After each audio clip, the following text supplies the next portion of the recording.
you wake up. But the world you open your eyes to is not the one you know.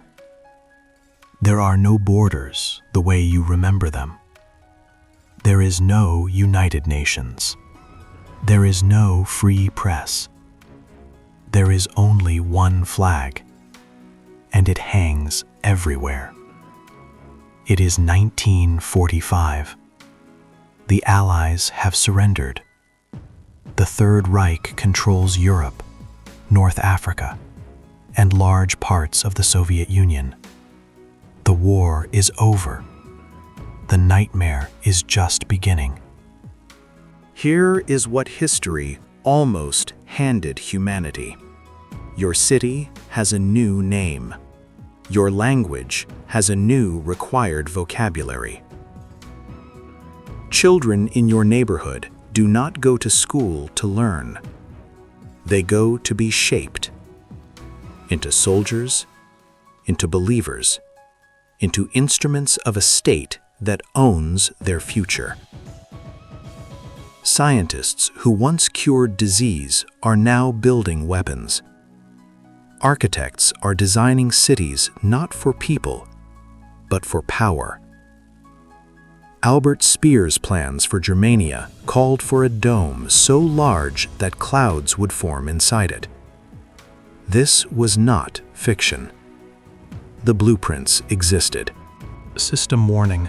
Historical probability scan in progress. Threat level, maximum. Your food is rationed. Your neighbors disappear without explanation.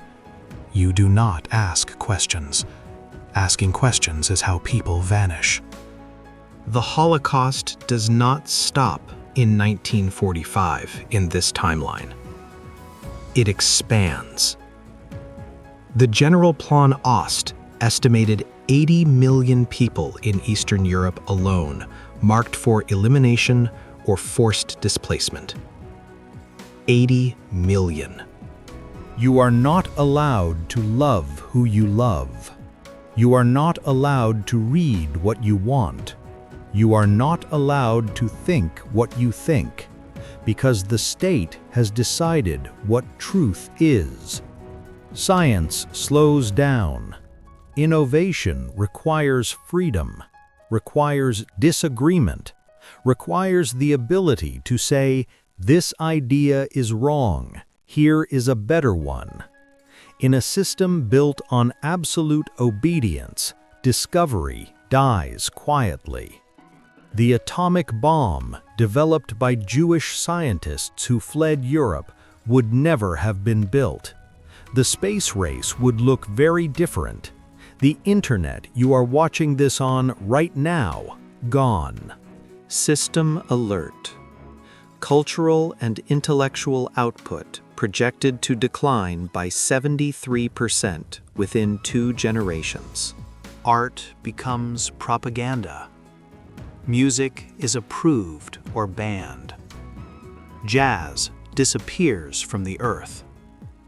There is no Beatles, no Rolling Stones, no rock and roll, no hip-hop.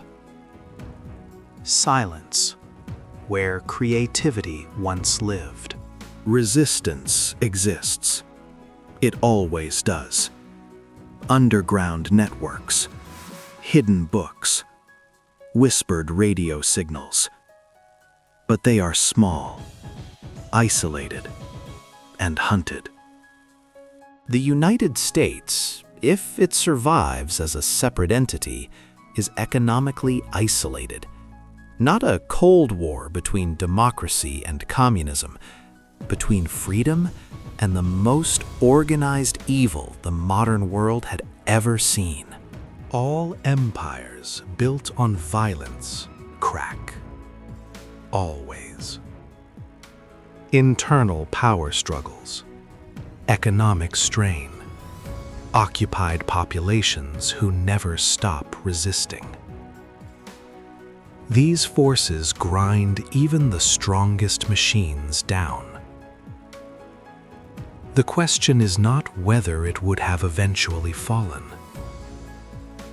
The question is, How much of humanity would have been consumed before it did? Final warning. Estimated human cost before systemic collapse. Between 150 and 200 million lives. You are alive right now in a world where it did not happen this way. The reason? Millions of ordinary people who chose to fight when retreat would have been easier. Soldiers, resistance fighters, code breakers, civilians who hid neighbors in their attics. Freedom is not a default setting of history. It is a result every single time. Reality check rating 9.8 out of 10. This was not a thought experiment for the people who lived it. The closest humanity ever came to permanent darkness was stopped by people who refused to stop. Never forget what was at stake. Never forget what still is.